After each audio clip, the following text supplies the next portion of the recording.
Cara mapeador, cara mapeadora, seja bem-vindo todos vocês a mais uma live. Essa live que já está ficando tradicional às nossas quintas-feiras, 2 da tarde. Para todos vocês que, como eu, se interessam pelos mapas conceituais e pelos assuntos relacionados com a aprendizagem e com o ensino. Para aqueles que estão vindo pela primeira vez, sejam bem-vindos. Eu sou o professor Paulo Correia, professor da Universidade de São Paulo, e coordeno um grupo de pesquisa já há 15 anos, e faz 15 anos que, vejam, né, eu me dedico a estudos relacionados com a técnica de mapeamento conceitual, né? E depois de tanto tempo pensando sobre os mapas conceituais e como eles poderiam ser utilizados no processo de ensino-aprendizagem, eu decidi compartilhar parte de tudo aquilo que a gente faz lá na USP com vocês utilizando as redes sociais, né? E esse período de pandemia serviu como um impulso que talvez estivesse faltando para a gente finalmente tomar coragem e partir para iniciativas deste porte, como por exemplo ter uma live semanal para conversar com todos vocês que já acompanham, por exemplo, a nossa fanpage há tanto tempo, né, e que dispensam atenção aos nossos materiais, aos nossos conteúdos. Só que agora a nossa ideia é, de alguma maneira mais sistemática, disponibilizar conteúdos que antes a gente não conseguia compartilhar por falta de, vamos dizer assim, recursos técnicos, né?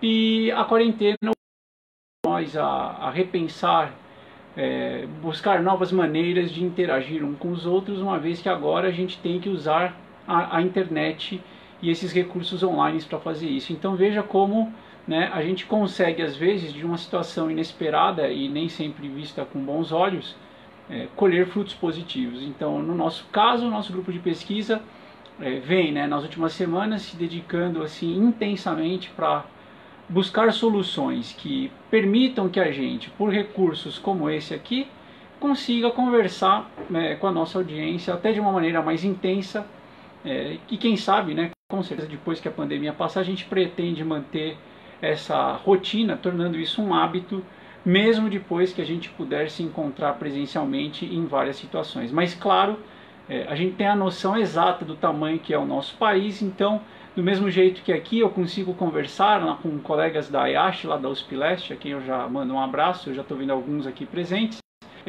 eu também sei que ao mesmo tempo eu consigo conversar com colegas e com amigos de outros estados do Brasil, né? Eu consigo alcançar o Brasil inteiro fazendo essa mesma ação. Então veja, isso é um grande benefício que a tecnologia hoje nos permite fazer com um custo muito baixo. Então sejam todos bem-vindos. Enquanto o pessoal está entrando na nossa live, então eu acabei de divulgar que eu estou ao vivo, eu estou vendo já o número de pessoas assistindo aumentar. Então eu vou, como sempre, também aproveitar esses instantes iniciais e fazer alguns anúncios. O primeiro deles é importantíssimo, né?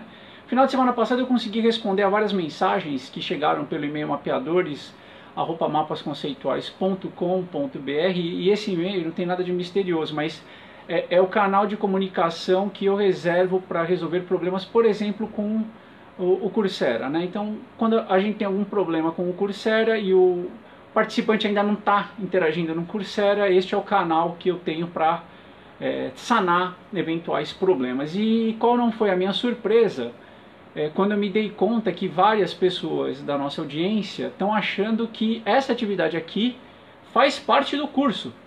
Então deixa eu avisar, a notícia eu acho que é melhor do que você espera. Não, isso aqui não faz parte do curso, e essa não é a boa notícia, né? A boa notícia é que isso é uma ação adicional do nosso grupo de pesquisa. Então assim, além do Coursera, além de todos os vídeos que já estão lá, que são vídeos menores, foram vídeos gravados em estúdio, eles são todos sequenciados para que o conteúdo ele tenha uma lógica, ele seja facilmente assimilado. E aí os vídeos param, tem um exercicinho, depois no final de cada semana tem exercícios mais completos, tem projetos baseados na elaboração de mapas conceituais individuais, colaborativos, ou seja, o Coursera ele é um conjunto de atividades que foi pensado com muito carinho. Então assim, esse é o nosso curso online sobre mapas conceituais, que usualmente eu me refiro aqui. As lives, não, as lives são um complemento. As lives é um a mais que a gente começou a fazer. A gente tinha muita vontade de ter essa interação e como eu falei, na abertura da quarentena meio que catalisou, acelerou esse processo, então as lives complementam as nossas ações de comunicação com a nossa audiência. Então por isso que às vezes na live a gente fala de assuntos um pouco mais sofisticados. Então eu lembro que eu respondi alguns e-mails, né, de participantes falando assim: nossa, mas eu estou achando o curso muito difícil, porque você falou que o curso era para iniciante, para quem não sabia fazer mapa, e aí eu vi a live e eu fiquei assustado, porque o tema é muito, muito difícil, né? E aí eu já fiquei pensando assim, né? A pessoa deve ter imaginado assim: nossa, lá na USP, como eles sabem mapas, né? Porque se o nível básico já é naquele nível da live, você imagina o que eles estudam lá na pós-graduação, né?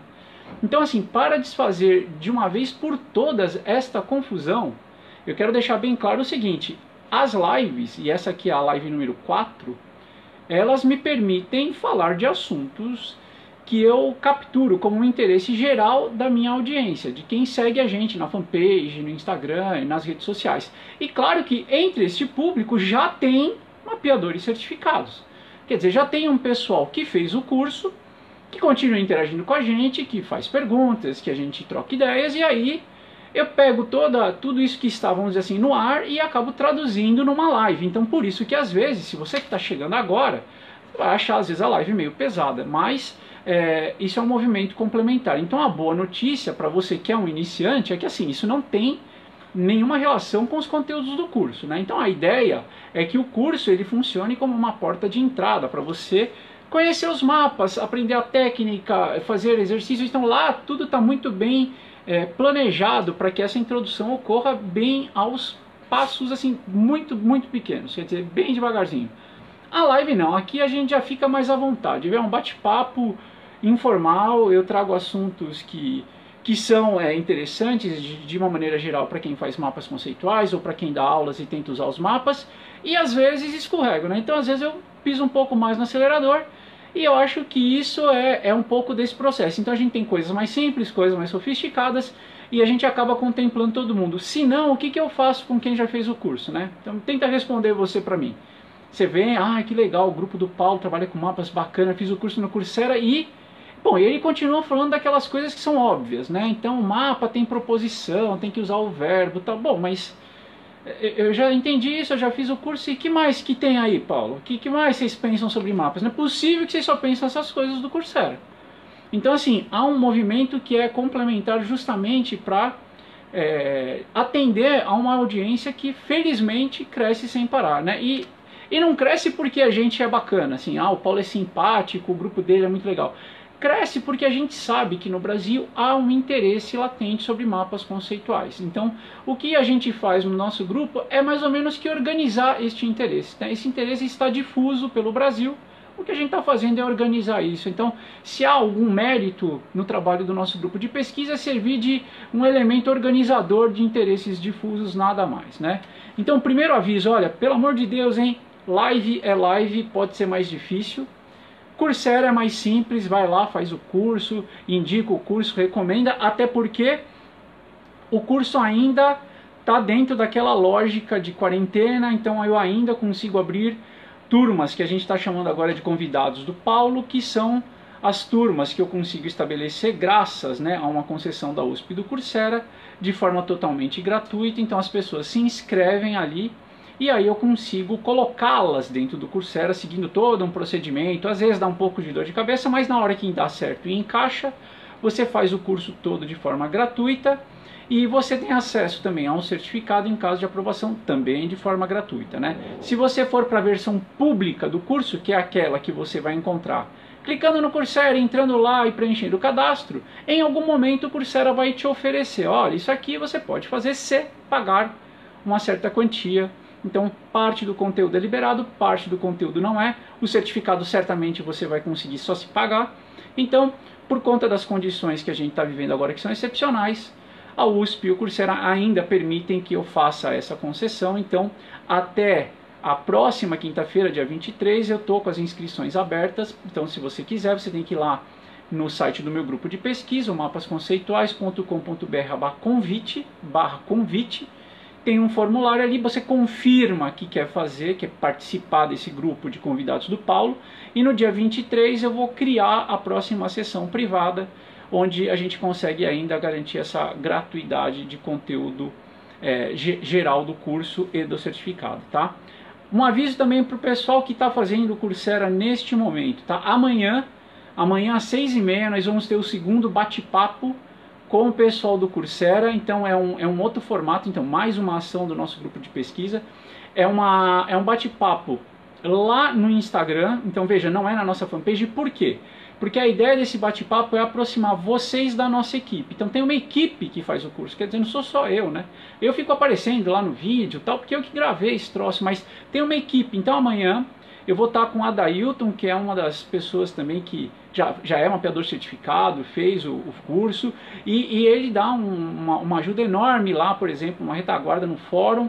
E amanhã eu vou bater um papo com ele, então eu convido você que está fazendo o curso nesse momento para amanhã às 6h30 da tarde estar com a gente lá no Instagram, porque aí você pode participar de uma live onde eu vou ter um convidado e a gente vai conversar especificamente sobre as coisas do Coursera. E ali, se a gente tiver algum recado também para dar sobre problemas da plataforma e tudo mais, que a gente não consegue conversar de uma outra maneira, é ali que a gente vai começar a dialogar sobre coisas específicas do Coursera. Então a gente acha que também com esse canal as coisas do curso vão passar a funcionar cada vez melhor.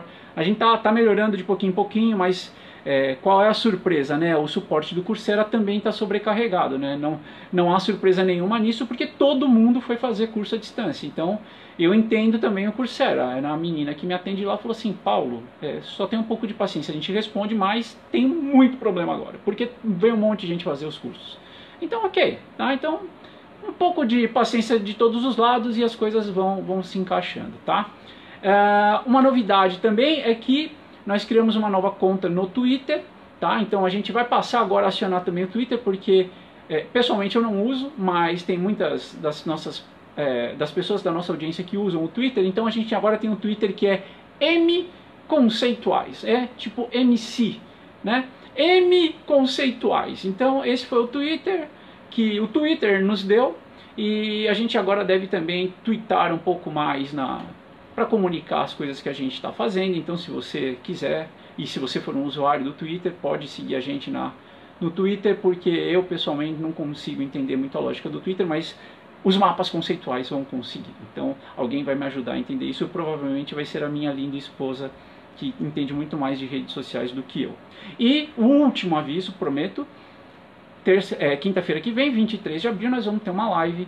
O tema a gente ainda vai decidir, mas já quero que você anote esse compromisso. Tem live quinta-feira que vem para a gente continuar este bate-papo aqui sobre aprendizagem, ensino e mapas conceituais. Então vamos tomar um copo d'água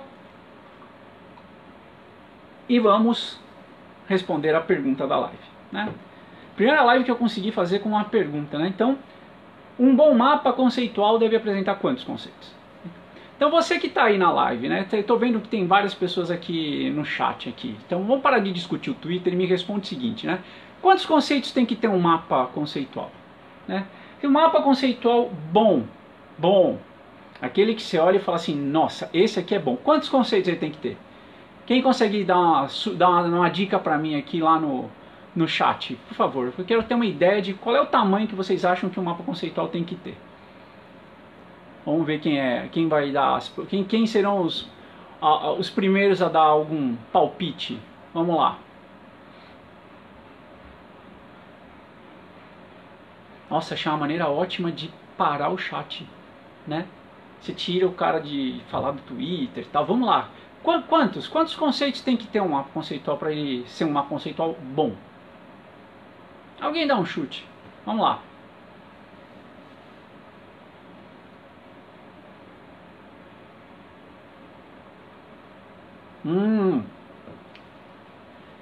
Começou a aparecer alguma coisa aqui. Ah, depende. Ah, esse depende é ótimo, né? Depende, né? Se o teu aluno responde depende na prova, o que acontece? Ah, depende, tal. Apareceu agora 10. Ana Lúcia, tudo bem, Ana Lúcia? 20. Daniel, 4. Irene, quantos conceitos forem necessários? Muito bem, né? Maicon, número suficiente para responder pergunta focal. A Silvia, né? A Silvia, tudo jóia, Silvia? Tantos quanto representarem o conhecimento do mapeador. Luiz Fernando, tudo jóia, Luiz? De 10 a 15. Edna, 5. Milena, 12. João Carlos, 10. Elaine, 2. Então veja, olha que interessante, né? Primeira coisa que a gente tem que pensar, bom, até um pouco do que o Décio já coloca aqui, né? Tem que ser objetivo, não adianta ter muitos, né? Ah, Eleni, não, tudo bem, Eleni, eu vi o que você escreveu, mas é que a gente aqui aproveita de propósito a parte que interessa até para manter o engajamento da audiência, né? Você tem razão naquilo que você escreveu, mas o depende também é uma maneira da gente falar assim, olha, não existe esse número, que é exatamente o ponto que os números apresentados chegam, né? Então assim, mesmo você colocando depende, você chegou muito perto de uma impressão que eu acho que é a impressão que todos nós vamos compartilhar na hora em que várias pessoas também enunciam números tentativos, né? Assim, 10, 20, quer dizer, os números são tão díspares que talvez a pergunta não seja uma boa pergunta, né? Quer dizer, quantos conceitos tem que ter um mapa bom? Eu não sei se a pergunta é boa, né?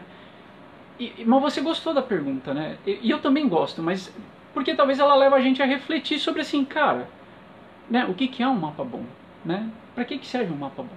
Né? Então veja, primeiro deixa eu só lembrar o seguinte, aonde se inscreve, né, a discussão dessa quantidade de conceitos para a gente definir o que é um bom mapa, né? Cara, isso vem numa sequência de uma discussão sobre avaliação da aprendizagem, né, que a gente já veio fazendo nas lives anteriores. Todas elas estão gravadas para sua consulta aqui na fanpage, é só você ir em vídeos ou na playlist, lá tem uma playlist de lives no nosso canal do YouTube.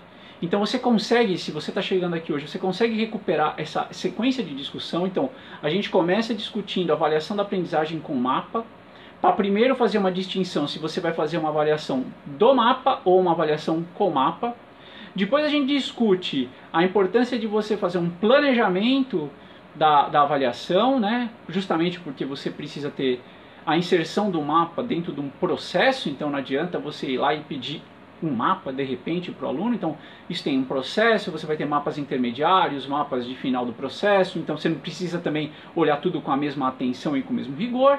Você também vai precisar, dentro desse planejamento, compreender a necessidade de ter referências. Então é difícil ter um gabarito, né, para mapa, então você vai ter que criar referências e às vezes as referências surgem ao interagir com os mapas dos nossos alunos, então é um processo interativo, né? E aí, na última quinta, a gente colocou em discussão já um aspecto que puxa para essa questão mais numérica, que é assim, tá, e a análise estrutural, né? Porque muitas vezes a gente acaba avaliando mapas dos alunos, contando assim, quantos conceitos tem, quantas proposições tem, né? Então, de alguma maneira, a gente busca algum indício por meios quantitativos, porque o mapa é um diagrama, né? O mapa sendo um diagrama, é fácil você contabilizar coisas que existem neste diagrama. Então você consegue ir lá e contar, né, quantas caixinhas, quantas flechinhas, quantas bifurcações, tal. Então a gente discutiu na última live o seguinte, olha, essa informação estrutural, ela dá alguns indícios, se você usá-la de maneira qualitativa, porque você tem estruturas de conhecimento, vamos dizer assim, arquetípicas, né, canônicas, que podem ser relacionadas com estágios do processo de aprendizagem. Então, só para a gente relembrar isso, peraí, deixa eu pegar aqui fiz um desenhinho só para a gente lembrar. Então aqui a gente tinha, da live passada, 3 estruturas meio que arquetípicas, né? A primeira que é a estrutura linear, então é quando você tem um encadeamento na estrutura de conhecimento. Então veja, isso aqui não é, eu não estou falando de mapa conceitual, né?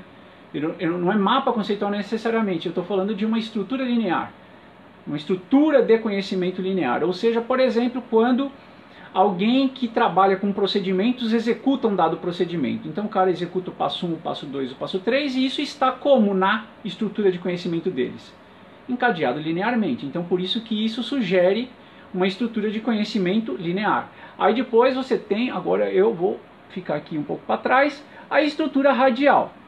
E qual é a característica da estrutura radial? A estrutura radial, ela mostra, né, um conceito central né, e uma disposição para a aprendizagem. Está pronto para aprender, por quê? Porque é o seguinte, eu sei sobre esse aqui do começo, mas sei muito pouco sobre ele. Então eu não consigo, né? Eu não consigo detalhar coisas sobre este conceito central. Né? Tem um conceito ali, que é o tema que vamos supor que a gente vai discutir, eu consigo falar coisas sobre este conceito central. Opa, perdão, Décio, não dá para acertar tudo, né? Então assim, mas aqui tudo bem, ó, esse aqui é o radial, tá? A ideia assim, do radial é que esse aqui você tem um Sol, você tem um conceito central, você tem conceitos periféricos, mas dos periféricos eu não consigo dizer mais nada. Eu travo. Então você percebe assim, ó, esse sujeito está pronto para começar a aprender esse tema. E finalmente você tem, né, um conceito aqui em rede, tá? Depois, se for o caso, eu disponibilizo isso como imagem aí para vocês verem direitinho. Mas aqui a ideia do conceito em rede é que esse conceito em rede sugere um especialista em desenvolvimento, né? Por quê? Porque aqui ele já começa a articular conceitos na estrutura de conhecimento. Então ele já busca vinculações na estrutura de conhecimento. Uma coisa já começa a ter a ver com a outra, né? Então você percebe que assim, qualitativamente eu consigo fazer uma vinculação do momento em que esse sujeito está no processo de ensino, no processo de aprendizagem sobre um tema, com uma descrição qualitativa da estrutura de conhecimento dele. Só que essa estrutura qualitativa, né, de conhecimento dele, essa estrutura, eu posso capturar fazendo um mapa. Então aí nós temos um pressuposto que a gente não pode esquecer, né? O mapa tem alguma relação com a estrutura de conhecimento. Então esse sujeito ele fez um mapa assim porque o domínio que ele tem do assunto é exatamente esse. Então ele faz um mapa radial porque ele entende pouco do assunto. Ele faz um mapa linear porque ele está orientado a um objetivo, né? Ele vai cumprir etapas e vai conseguir o objetivo dele. Ele começa a fazer um mapa em rede porque o entendimento dele sobre o tema está se alargando, está se ampliando. Então a vinculação aqui é de uma aproximação de estrutura de conhecimento com o ponto em que ele está no processo de aprendizagem. Muito bem. Então veja, isso é muito diferente de você usar análise estrutural para contabilizar quantidade de conceitos e de proposições e aí você ter aquela derivação numérica que surge por conta de um trabalho do Novack de 1984, que foi muito mal interpretado, onde ele sugere que conceitos válidos, proposições válidas, níveis hierárquicos válidos tenham que receber... Opa, deu um pico. Opa, tropecei, vamos lá. Então assim, o que acabou acontecendo, né? Esse trabalho de 1984 do Novack, ele acaba sugerindo que se as coisas forem válidas, elas devem receber uma dada pontuação. E aí o pessoal apressadamente esquece de ler esse válida. Porque como é que você vai saber se algo é válido? Você vai ter que ler o mapa. Então aí você resolve o dilema do trabalho do Novack de 84. Você vai ter que ler o mapa. Então não dá para você fazer uma análise meramente estrutural para fazer uma aferição de entendimento do conteúdo. O máximo que eu posso fazer é essa apreciação qualitativa de em que momento o sujeito está no processo de ensino-aprendizagem. Daí eu trago agora essa provocação, né? Daí, eu sei, Eleni, eu estou usando depende, né? Eu estou usando exato porque depende. Só que a gente vai descobrir na live de hoje que depende de coisas que às vezes não estão no nosso horizonte, né? Porque aí o que eu faço? Eu proponho uma live hoje para discutir assim, tá bom, beleza, então, ó, não vamos ficar quantificando essas coisas, porque não dá para extrair muita informação desses números, concordam? Ah, concordamos. Aí qual é a live seguinte?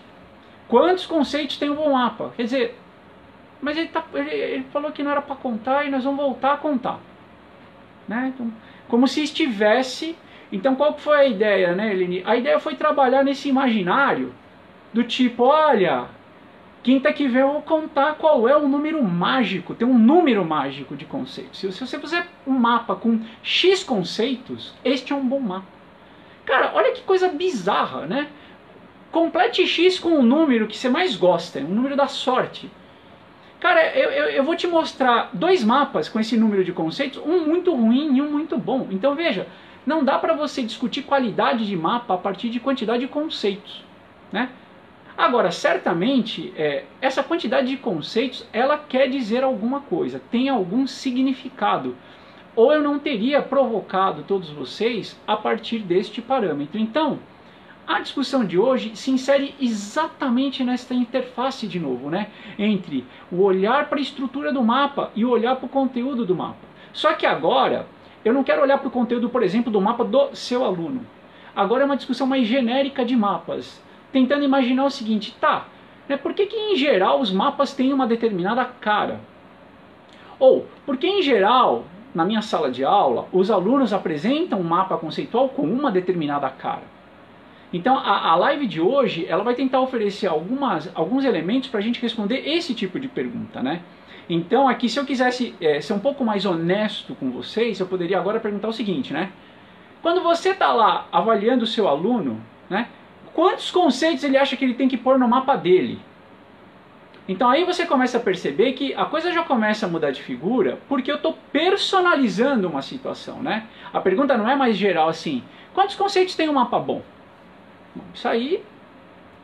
Agora eu estou perguntando assim, tá, teu aluno está fazendo um mapa. Quantos conceitos ele acha que tem que ter o mapa dele para te agradar? Né? Então veja, peraí, agora é um caso particular de uma situação que antes era geral. Então isso agora muda de figura. Agora é capaz de se arriscar um palpite, né? Porque pelo menos agora você vai poder falar o seguinte, olha, Paulo, não é na minha opinião, né? Estou falando agora pelos meus alunos. Os meus alunos acham tal coisa. Né? Essa é a minha experiência, eles acham isso, né? Então veja, a gente consegue agora interpretar melhor o tal do conceito do bom mapa. Então, primeiro elemento que eu vou trazer para a nossa conversa, né? A qualidade de um bom mapa, veja, é difícil de você arbitrar em termos absolutos, né? Eu diria o seguinte, assim, se você me perguntar assim, me dá uma regra, uma característica para eu saber que o meu mapa é bom. Absoluta. O teu mapa precisa conter proposições. Essa é uma regra absoluta. Se você tiver um diagrama que não tem proposições, o seu diagrama pode ser espetacular, ele pode ser melhor que um mapa conceitual. Mas ele não é um mapa conceitual porque ele não contém proposições, ele não contém termos de ligação ou termos de ligações que explicitam as relações conceituais. Então, veja, aqui a gente não precisa defender nenhum lado ou nenhum outro, é uma questão conceitual, né? Um grupo de mapas conceituais vai se apegar sempre a discussões conceituais. Então, veja, o seu diagrama, esse esquema que você fez, ele é melhor que um mapa conceitual. Só que ele não é um, por quê? Porque não tem proposição. Agora eu vou te dar um outro critério absoluto, tá? Esse aqui já vai gerar uma certa polêmica, mas ele é absoluto. Mapa conceitual tem pergunta focal. Ah, mas eu acho... Bom, então de novo. Então, você pode achar o que você quiser. Não estou aqui para brigar com você. Faz da sua cabeça. Pode ficar melhor que um mapa conceitual. Estou te dando o direito da dúvida. Pode ficar melhor. Só que não é. Por que não é? Justamente por conta disso. Quer dizer, se você não enuncia a pergunta que você está se propondo a responder, como é que eu vou julgar se seu mapa é bom ou não? Veja como começa a fazer sentido, né?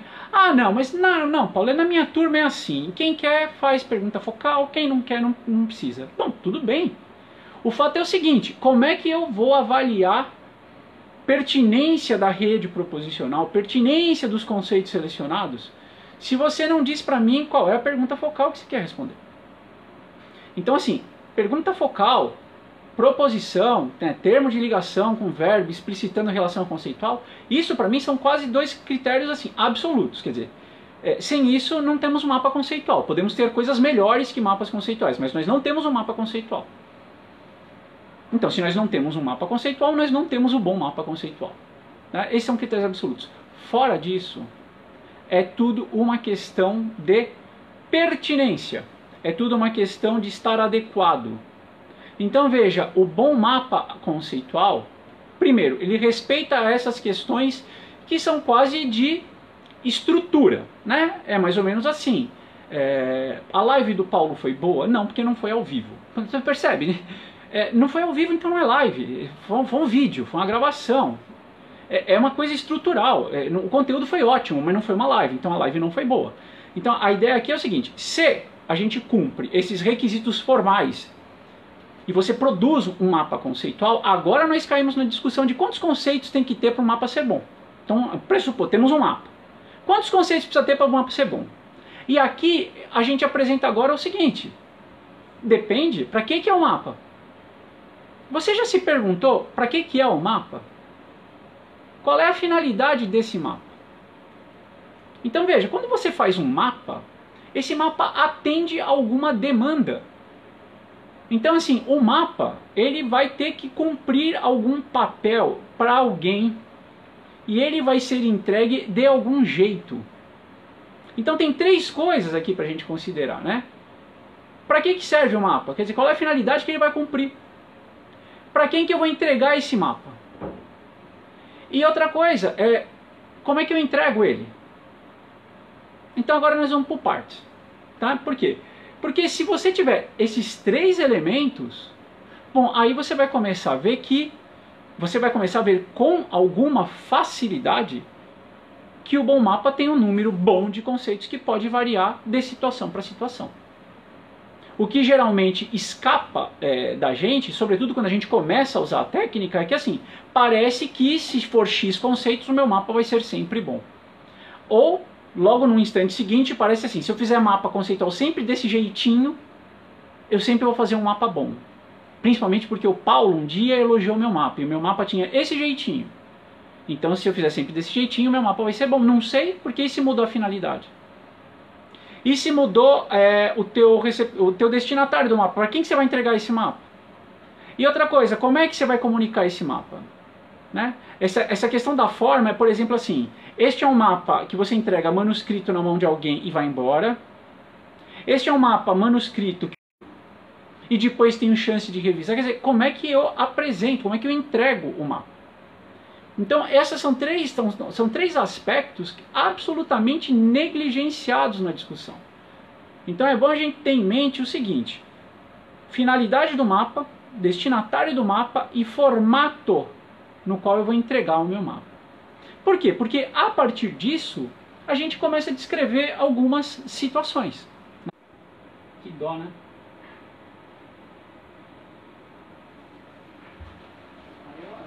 Opa!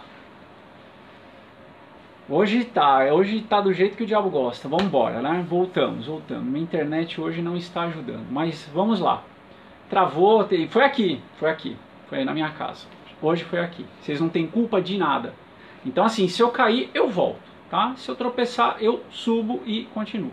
Então a ideia é a seguinte: se a gente tiver em mente esses três parâmetros, quando a gente for fazer mapa, ou quando a gente for pedir mapa para os outros, quer dizer, finalidade do mapa, para que eu quero esse mapa, qual é o destinatário e como é que eu vou entregar, né? como é que eu quero receber esse mapa, aí vocês vão perceber o seguinte: eu passo a ter uma condição melhor de estabelecer o que pode ser o bom mapa. Tá? Então a primeira questão que eu quero discutir com vocês é o seguinte: se você pega, né, os processos de avaliação da aprendizagem, e veja, por que este é um caso emblemático? É porque muitas vezes, né, ou na maioria dos casos ainda, o mapa ele acaba indo parar na avaliação da aprendizagem. Não à toa, essa live ela meio que está fechando um ciclo inicial onde a avaliação da aprendizagem recebeu uma certa atenção. Né? Então, o que acaba acontecendo? Né? Você tem, considerando esses parâmetros que eu estou trazendo para a discussão, você tem, primeiro, para que vai servir o mapa? Né? Então você tem uma finalidade, né? A finalidade é muito simples: eu vou avaliar o meu aluno, né?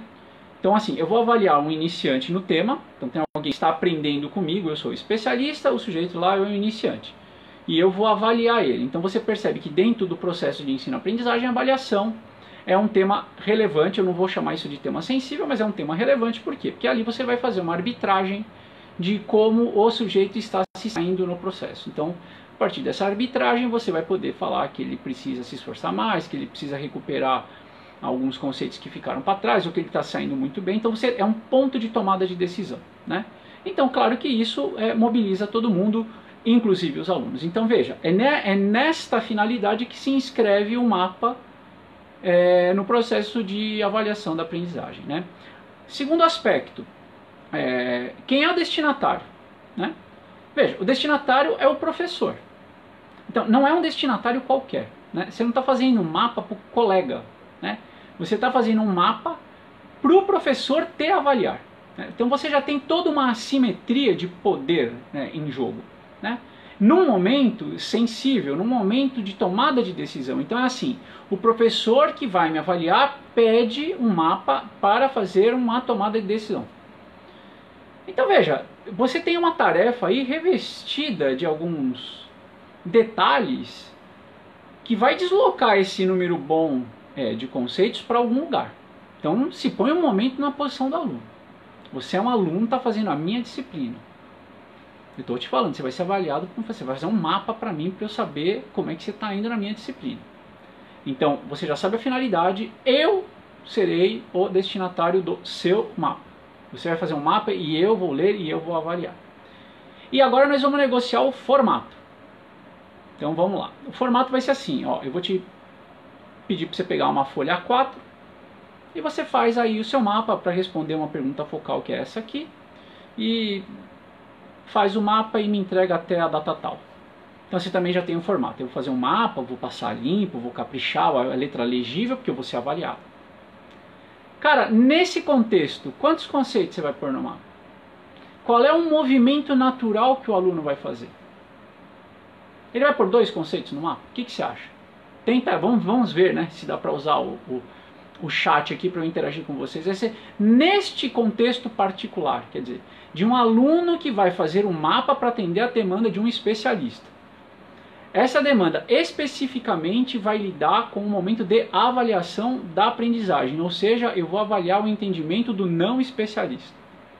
Peço para ele fazer um mapa, me entregar, não vai ter mediação, ou seja, ele não vai me apresentar mapa nem nada. Eu vou pegar o mapa dele, vou ler, levo para casa, comparar, vou fazer a minha correção, minha avaliação e aí eu declaro quais são as notas. Então a minha pergunta é, o que você espera desse aluno? Ele vai fazer um mapa com poucos conceitos ou com muitos conceitos? Qual que seria o movimento natural deste aluno neste cenário?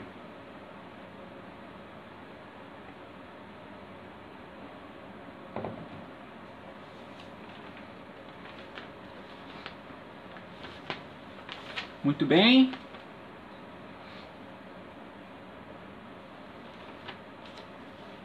Então, na verdade, o que a gente pode esperar, né? Como algumas pessoas estão aqui já se manifestando, os caras vão encher de conceito. Não, mas assim, veja, você constrói o argumento em torno dessa lógica, porque assim, em momentos de avaliação da aprendizagem, é melhor sobrar do que faltar, né? Se eu puser a mais, o professor vai fazer aquele esforço hercúleo de peneirar todas as bobagens que eu disse para achar aquela mini pepita de ouro. E eventualmente ele vai falar assim, olha, como você disse, esta linha nas 4 folhas de almaço que faz sentido, eu vou te dar a questão inteira. Então assim, se o aluno opera já dentro dessa lógica no processo educacional que ele está sendo submetido, o mapa dele vai ser enorme. Ele vai fazer uma letra minúscula para caber mais coisa na folha A4. E aí o que acaba acontecendo? Ele pode até copiar a tua pergunta focal ali. E você pode até ter especificado uma fatia do seu conteúdo que particularmente te interessava para ele trabalhar. Mas ele vai falar sobre tudo. O instinto dele vai ser assim, eu vou falar do que eu sei. Porque isso vai me garantir um bom resultado na avaliação. E aí o professor ali, ele garimpa o que está melhor e o que não está tão adequado, né? Pior ainda que isso, né? Num contexto desse de avaliação da aprendizagem, o aluno pode falar um monte de coisas e evitar aquelas áreas que ele não domina ainda com firmeza, né? Então assim, ele está entendendo o conteúdo? Tá. Ele está indo bem? Tá. Mas tem algumas coisas que ele ainda não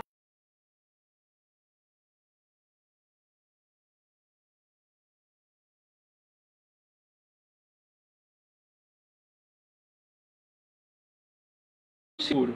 Então o que ele vai fazer? Ele vai fazer um mapa dele, ele vai construir a argumentação dele na região onde ele está seguro.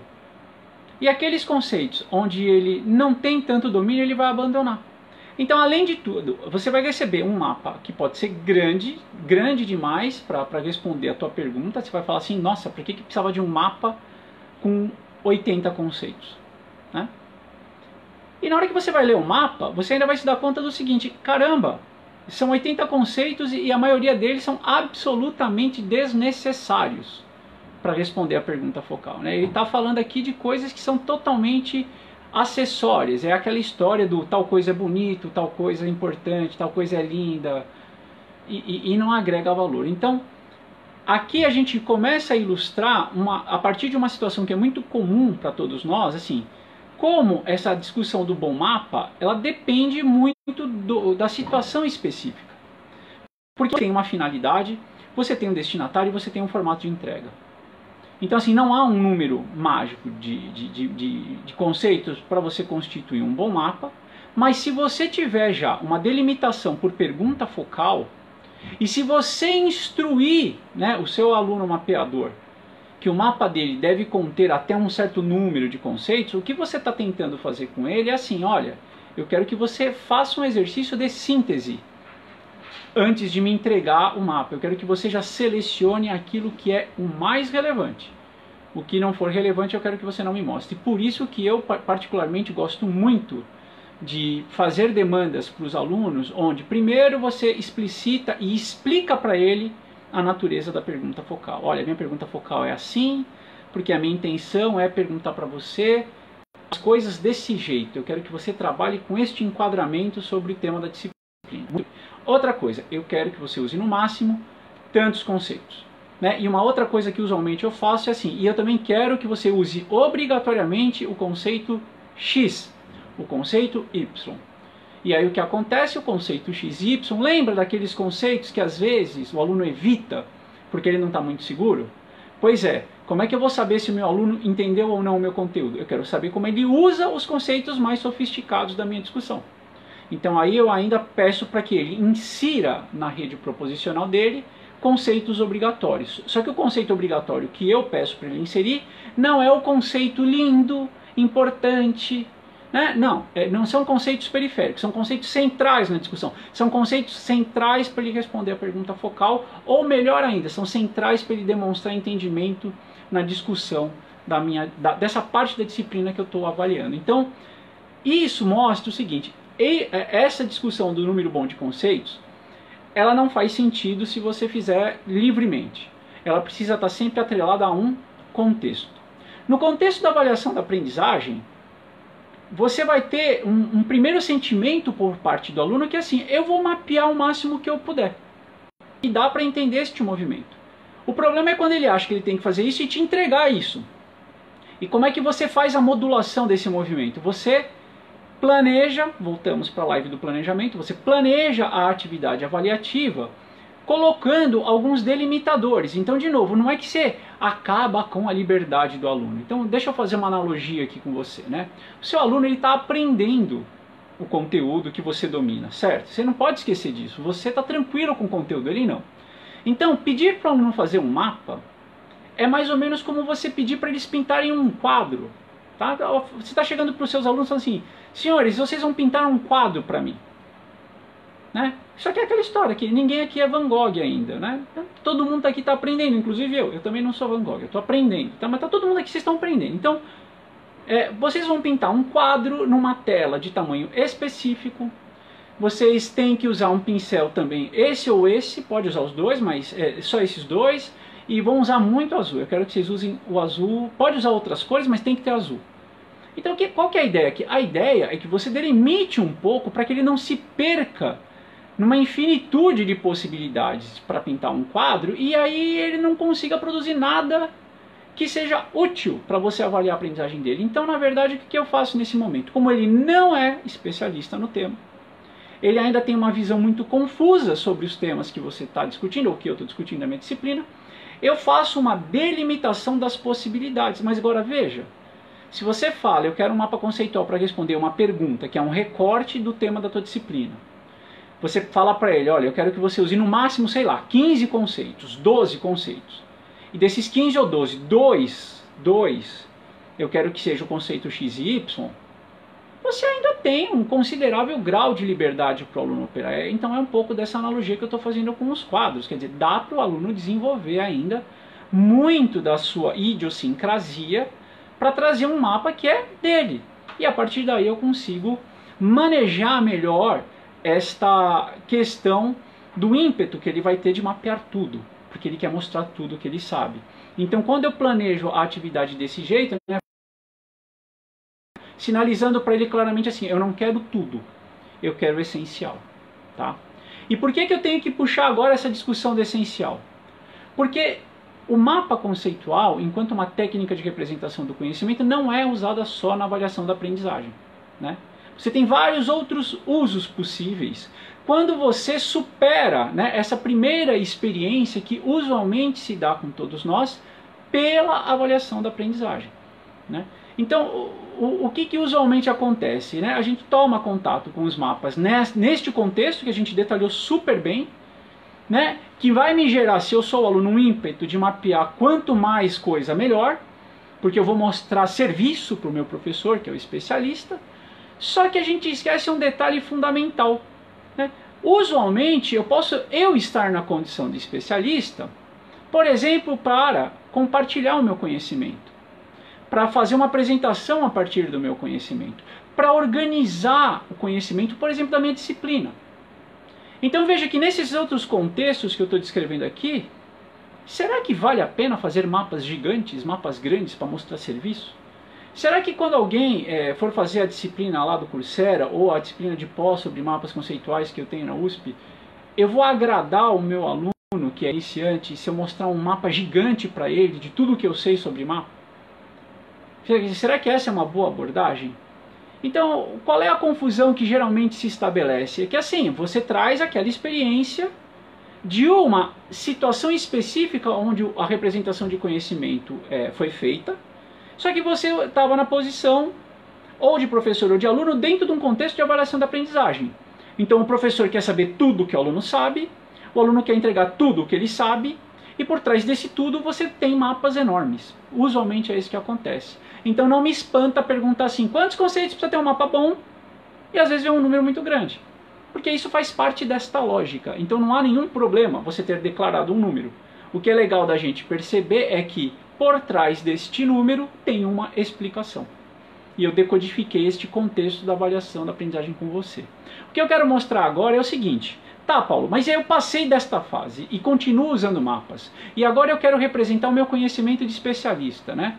Eu vou fazer uma apresentação da minha disciplina, eu vou apresentar o meu projeto, eu quero compartilhar o que eu sei sobre um tema para publicar um livro, eu vou compartilhar agora o que eu sei.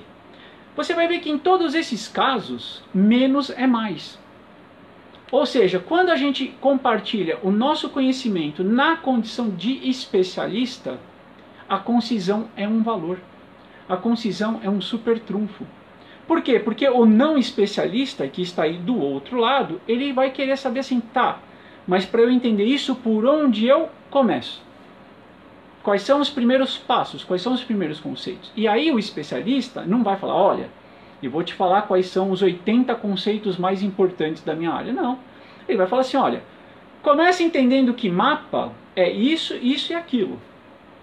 E com o tempo eu vou detalhando o resto, né? Então assim, este movimento ele vai aparecer em outros usos muito pouco discutidos, né? No nosso dia a dia, quando a gente para pensar em uso de mapa, que é, por exemplo, quando você, primeiro movimento que pode acontecer, você agora querendo lidar com o seu próprio conhecimento. Poxa, Paulo, estou achando ótimo, eu vou fazer um mapa sobre o que eu sei do tema X. Hoje eu encasquetei com o X. Vou pegar o tema X, eu vou mapear o tema X. Então veja, finalidade, eu vou representar o que eu sei sobre um tema, muito bem.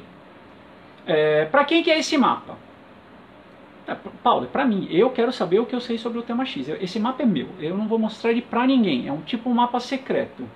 É meu, é da minha cabeça. Eu quero entender o que eu sei sobre a minha especialidade. Eu quero entender o que eu sei sobre a minha dissertação, a minha tese, o meu projeto, a minha disciplina, o meu curso. Eu quero entender o que eu sei sobre isso. Então assim, eu não vou nem pôr, olha, eu não vou nem pôr pergunta focal. Eu vou fazer do meu jeito. É meu. Porque esse aqui é o mapa da minha cabeça. E eu quero entender a minha cabeça. Então veja, você tem uma finalidade, externalizar o seu conhecimento, deixar claro o que você sabe, você tem o destinatário que é você mesmo. E o formato de entrega, sei lá, vou fazer no CMap Tools, porque eu vou ficar editando esse mapa para pôr coisas que eu vou lembrando, sei lá, ao longo da semana, porque eu vou mexer nesse mapa essa semana inteira. Ok, então veja, aqui você tem um novo pacote de condições. Então veja, esse mapa para mim, eu não tenho nenhum problema em ele ser um mapa enorme. Ele pode ser um mapa enorme, gigantesco. Mas por quê? Porque esse mapa é seu. Esse mapa não é um mapa que você vai mostrar, por exemplo, para mim. Este é um mapa seu. Esse é um mapa onde você está trazendo à tona ideias, você está tentando recuperar o seu conhecimento, informações que você já possui.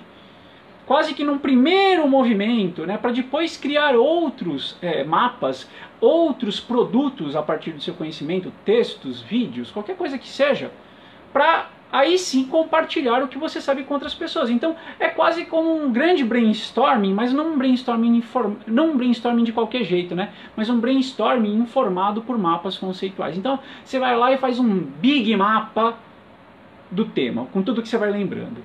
Ok, esse mapa é gigante, não tem problema. Depois disso, quer dizer, veja, isso tudo já está para depois da avaliação da aprendizagem, né? Você já está agora mapeando o que você sabe sobre um tema.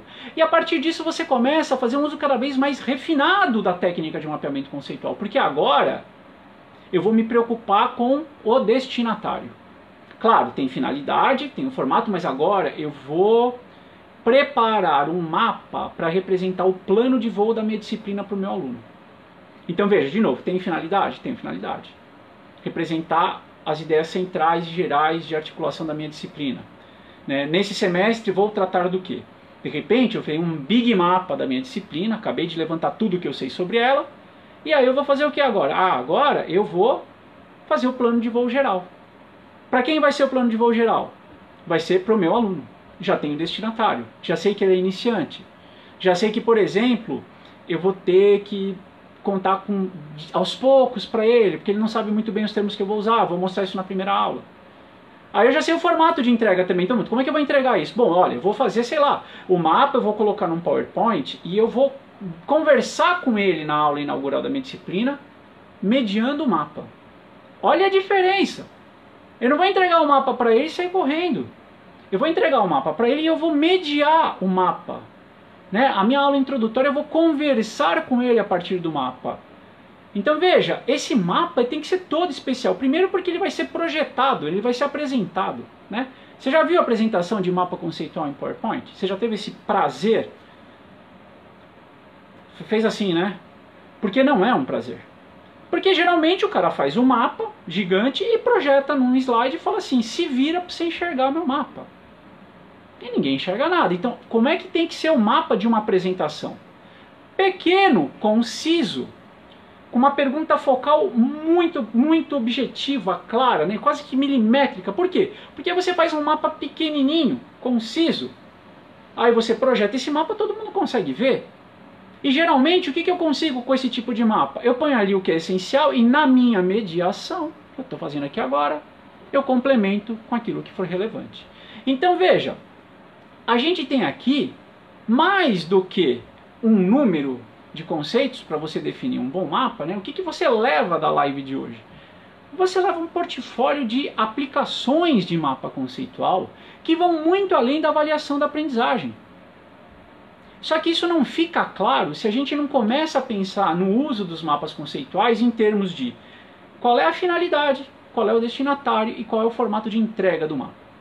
Ter ou não ter mediação, se por exemplo, agora eu vou mostrar um mapa para terminar a live, e eu vou mediar, é um formato de entrega que muda o meu mapa, se eu falar alguma coisa no tipo assim, pessoal, até a próxima live e eu vou deixar um mapa para vocês baixarem não sei aonde. O mapa para você baixar não sei aonde vai sem mediação. Pega o mapa, lê e entenda o que eu quis dizer. O mapa com a minha mediação, ele ganha uma força, porque tem um mapeador lá explicando algumas coisas. Então o próprio formato do mapa muda, eventualmente o tamanho do mapa muda. Então para a gente ir aqui já fazendo quase que um fechamento de tantas ideias que eu acho que são interessantes, porque eu raramente vejo esse tipo de discussão, esse tipo de enfoque dado no uso da técnica de mapeamento conceitual. Eu preparei uma figurinha que replica de alguma maneira as ideias do Canhas, do Pritt Heiska e do Novak, Eles apresentaram um trabalho super interessante no CMC de 2016. O CMC é a Conferência Internacional sobre Mapas Conceituais, né? Em 2016 a gente teve um dos nossos encontros, e lá eles fizeram uma discussão super interessante, discutindo um pouco, né, de sim, o meu mapa está grande o suficiente, né? Você percebe que essa pergunta ela está no imaginário de quem pesquisa mapas conceituais, porque isso está no imaginário de quem faz mapa no dia a dia, né? Porque toda vez que eu faço mapa na minha sala, o meu aluno me pergunta assim: precisa pôr mais conceito? Eu preciso pôr mais conceito? Não é possível que isso aconteça só comigo. Não é possível. Né? Então, assim, esta ideia do meu mapa está grande o suficiente, eu preciso pôr mais coisa? Tá bom assim? Né? Isso evoca em quem faz pesquisa com mapa toda essa discussão. E tem uma figura lá que acaba sintetizando muito bem essa variação de aplicações, né? E aí uma trajetória, né, vamos dizer assim, de como o mapeador evolui. Quando ele entra em contato com a técnica, então assim, pega alguém, descobriu o mapa conceitual hoje. Nossa, que legal, vi uma live lá no Facebook, achei incrível. Vou começar a entender esse troço. Então, está nascendo hoje, né? É um mapeador nascendo. Seja bem-vindo ao mundo, mapeador. Até quando ele vai se desenvolvendo e vira um mapeador que a gente vai chamar agora de excelente. Né? Então nós vamos criar agora uma nova nomenclatura, eu vou pegar emprestado desse trabalho, que assim, a gente tem falado muito no bom mapa, só que a partir de agora eu vou começar a falar no mapa excelente e no mapeador excelente. Então um bom mapeador é capaz de fazer bons mapas. O mapeador excelente é capaz de fazer mapas excelentes. Mas que raio é isso, Paulo? Então eu vou pegar um esqueminha que eu fiz para vocês e eu já volto já. Espera só um pouquinho. Ó, vamos lá, hein? Vamos lá, vamos torcer para dar tudo certo aqui, hein? Ó, esse aqui é o gráfico, tá? Olha que gráfico bonito. Depois eu mando a imagem por algum lugar, por algum meio, tá? Mas vamos dar uma olhadinha de perto agora. Nessa primeira parte aqui, ó, o eixo Y é o tamanho do mapa, né? Então assim, quanto mais para cima, maior é o mapa, quanto mais para baixo, menor é o mapa. E lá no comecinho não faz mapa, o tamanho é 0, né? É a origem, né? E no eixo X, ó, eu tenho o que aqui no eixo X? Vamos pegar aqui, opa, o tempo como mapeador, né? Não é quantos anos você tem de vida, mas é quanto tempo você tem como mapeador. Então veja, aqui na origem, voltando lá para o comecinho, o que eu tenho? Você nunca fez mapa, então você tem 0 de tempo como mapeador e teu mapa tem tamanho 0. Só que aí você vê uma live como essa, você conversa com os amigos, teu professor pediu para você fazer um mapa conceitual e de alguma maneira você entra em contato com a técnica, né? Então olha que legal, no começo é muito difícil fazer uma proposição, 2 proposições, 3 proposições. E aí o que acaba acontecendo? O seu mapa é sempre muito pequeno. É aquele mapa que você morre de vergonha de mostrar até para o seu melhor amigo, né? Você tem uma vergonha enorme dos seus mapas, porque ele é muito pequenininho. Mas de repente você pega o jeito, e aí tem uma explosão de tamanho, seu mapa fica enorme. Que agora você sabe como é que faz proposição, você sabe um monte de coisa, você começa a fazer um mapeamento, nossa, você acha uma delícia. Você aprende a usar o Cmap Tools, então agora você pegou o jeito, o mapa fica enorme. Primeira situação de aplicação dos mapas, como a gente discutiu na live. Aqui, número 1, avaliação da aprendizagem. Não por acaso, olha onde está a avaliação da aprendizagem. É o ponto alto. Geralmente é o primeiro momento onde a gente toma contato com os mapas, e não por acaso é o ponto onde os mapas são maiores, justamente por conta dessa lógica assim, o meu mapa precisa ter mais coisa, professor? Tá bom assim ou eu preciso pôr mais? Ah, professor, então na dúvida eu vou pôr mais uns conceitos aqui, porque se você precisar de qualquer coisa você desconsidera. Você nunca ouviu isso? Sou só eu que ouço isso, não é possível, né? Então veja, essa primeira parte do gráfico até o número 1, a avaliação da aprendizagem, o que você tem aqui? Você tem um mapeador que primeiro tem um contato com a técnica, então ele é treinado na técnica, e nesse contexto aqui se encaixa o curso do Coursera, né, que a gente tem online. É o treinamento na técnica, e aí ele consegue mapear aquilo que ele está aprendendo, por exemplo, e ele faz bons mapas. E aí ele até começa a dosar melhor o tamanho do mapa dele, né? Então vamos combinar que aí ele começa a vencer esta barreira. essa barreira que eu estou representando com uma seta laranja. Até aqui o que acontece? Esse bom mapeador está em formação. Quando ele começa a descer a ladeira para o lado verde, ele começa a ter uma capacidade que ele não tinha antes, que é entender que o tamanho do mapa precisa ser otimizado. O tamanho do mapa ele precisa ser otimizado em função da característica da demanda. Para quem é o mapa, qual finalidade ele cumpre e como é que eu vou entregar o mapa. Então aí progressivamente o que você tem? Você tem, claro que a continuação da avaliação da aprendizagem, então eu já nem pus aqui, mas assim, há uma continuação e você começa a ajustar melhor o tamanho do mapa para avaliar a aprendizagem. Se o seu professor não faz isso, você começa a fazer, porque aí você percebe que não precisa pôr tudo, precisa pôr só o que é essencial. Tem o registro do conhecimento, são mapas ainda grandes, mas você sabe que é só para você. Eu não vou mostrar ele para ninguém, é mapa meu, eu vou fazer grandão mesmo. Aí depois você tem apresentações que você pode fazer com mapas. O CIMAP Tools tem ferramentas, que eu não sei se você sabe disso, mas que permite que você faça apresentações mediadas por mapas conceituais, né? Você tem ainda como criar mapas para fazer a organização, né, para fazer apresentações, a organização do conhecimento, organizadores, melhor dizendo, perdão. Organizadores são aqueles planos de voo, por exemplo, para início de disciplina. São documentos que dão uma visão geral daquilo que está por vir. E lá no final, veja, né, você começa a trabalhar com esses elementos de compartilhamento de conhecimento. Então, o compartilhamento de conhecimento é quando você vai fazer algo para mostrar para os outros. Então veja que como no final deste gráfico o tamanho diminui. Por quê? Porque agora você entendeu finalmente que você precisa otimizar o tamanho do mapa em função da tarefa, da finalidade que ele vai cumprir. Então agora, meu caro, você não é mais um bom mapeador. Você passa a ser um mapeador excelente. Excelente. Então, se a gente olhar agora, né, a visão geral desse gráfico aqui, que eu gosto muito, você percebe o seguinte, né, a vida, né, do nascimento até a, vamos dizer assim, a fase adulta do mapeador, você tem essa história aqui para contar. Então, assim, o Coursera, que é o curso que a gente tem online, ele ajuda você lá na sua primeira infância até a adolescência, que é quando você passa a fazer bons mapas. Né, você sabe se domina a técnica, você entende melhor como esses elementos funcionam, você consegue usar o programinha, você até colabora com o mapa, e aí acaba o curso e eu falo, agora você está pronto, meu caro, para ter essa independência da fase adulta. Ou seja, agora você está pronto para achar novas formas de usar o mapa nessa fase adulta. E a fase adulta é basicamente dizer o seguinte, agora você está pronto para otimizar o tamanho do seu próprio mapa. Então, esta curva, ela mostra assim, que não só o número de conceitos do bom mapa não existe, né, Fernando?